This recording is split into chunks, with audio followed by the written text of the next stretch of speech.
Hi guys! Welcome back to Andhra అమ్మాయను. చాలా months తర్వాత అయితే నేను ఈరోజు వీడియో పెడుతున్నా. అండ్ చూస్తున్నారు కదా ఈ లీవ్స్, ఫ్లవర్స్, ఫ్రూట్స్ ఇవన్నీ కూడా వినాయక చవితి కోసం అని చెప్పి నేను ముందు రోజే నైట్ తెచ్చుకున్నానండి అన్నీ కూడా. ఫుల్ వర్షం మాట హైదరాబాద్‌లో. అసలు చాలా చేద్దామని అనుకున్నాము. బట్ పాసిబుల్ అవ్వలేదు. బట్ ఫైనల్లీ మేము చేసిన డెకరేషన్ అయితే బావుంటుంది. ఎవరు మిస్ కాకుండా ఎండ్ వరకు చూడండి. అండ్ ఇంకొకటి ఏంటంటే ఈ డెకరేషన్ రిఫరెన్స్ పిక్ వచ్చేసి మేము పింట్రెస్ట్‌లో తీసుకున్నాము. వంశీకైతే నచ్చింది అని అన్నారు. ఇంక అందుకనే సరే ఇట్లా డిఫరెంట్‌గా ట్రై చేద్దాం ఈసారి. Every year Ganesh back drop పెట్టి, ఈ అరిటాకులు ఇలానే చేస్తూ ఉంటాం కదా! ఈసారి కొంచెం యూనిక్‌గా చేద్దాము అనేసి ఇద్దరం డిసైడ్ అయ్యాము. మా పాప పడుకునేసరికి 12:00 అయింది. సో, ఇంక 12కి స్టార్ట్ చేసినామన్నమాట డెకరేషన్ అయితే. సో, చూసారు కదా వీడియోలో చూపిస్తున్నట్టుగా ఇంతవరకైతే కంప్లీట్ అయింది. ఆ ఫ్లవర్స్ అన్నీ కూడా మనకి బొకే షాప్స్ ఉంటాయి కదండీ! ఆ షాప్స్‌లో దొరుకుతాయి. తెలియక మేము ఎక్కడెక్కడనో నార్మల్ ఫ్లవర్ షాప్స్‌లో తిరిగాము. సో, అక్కడైతే అవైలబుల్ లేవు. వాటి నేమ్స్ కూడా లిటరల్లీ నాకు తెలీదు. సో, షాప్‌కి వెళ్ళి ఫోటో చూసుకొని షాప్‌కెళ్ళినాం. అక్కడ ఎగ్జాక్ట్‌గా ఆ లొకేషన్‌లో అన్నీ ఉన్నాయి.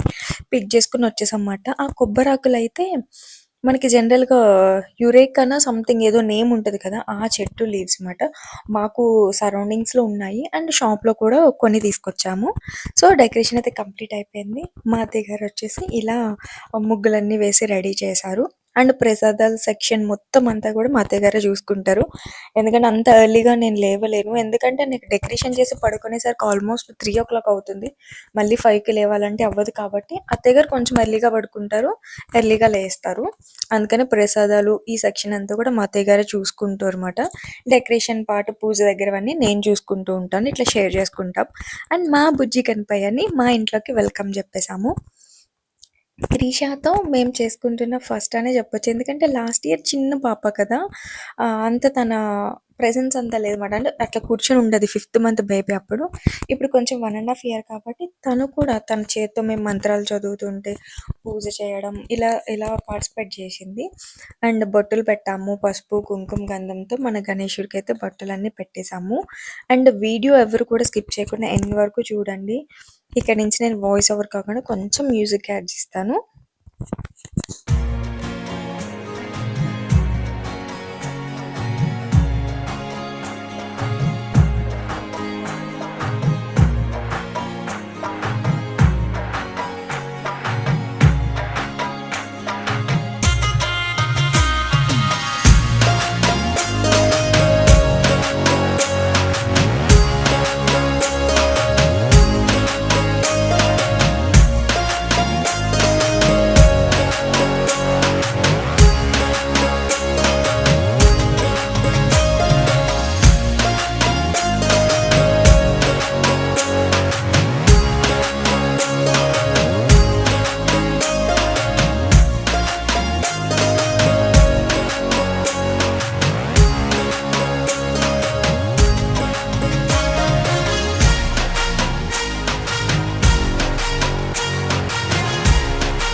అండ్ ఈ వీడియోలో నేను ఒక చిన్న ఇంపార్టెంట్ విషయం చెప్పాలనుకుంటున్నా. నాకు తెలిసింది ఏంటి అంటే, మనం పసుపు వినాయకుడిని చేస్తాం కదండీ! ఎన్ని వెండి విగ్రహాలు, మట్టి బొమ్మలు ఎన్ని పెట్టినా కూడా మనం మ్యాండేటరీగా పసుపు వినాయకుడిని అయితే చేసి పూజిస్తాం.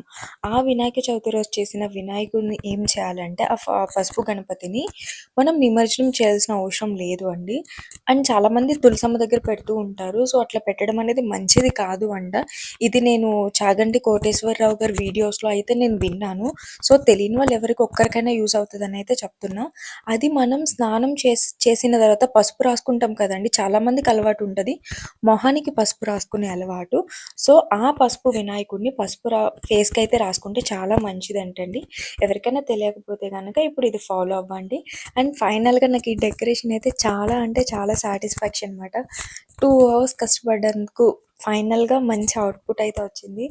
మా ఫ్రెండ్స్ అందరూ కూడా అడిగారు, "చేసావా ఆర్ చేయించింది అట్లా బొకేలా ఏమైనా తీసుకొచ్చారా ఫ్లోరల్ షాప్ నుంచి" అనేసి.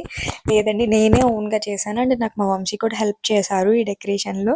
అట్లా చూస్తూనే ఉండాలనిపించింది గణేష్‌నైతే.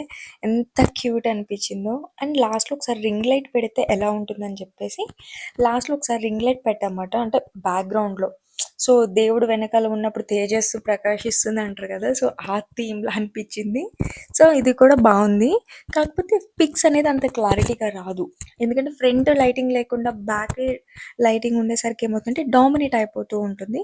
సో, డెకరేషన్ ఎలా అనిపించింది అనేది కామెంట్ చేయండి. Thanks for watching. బాయ్.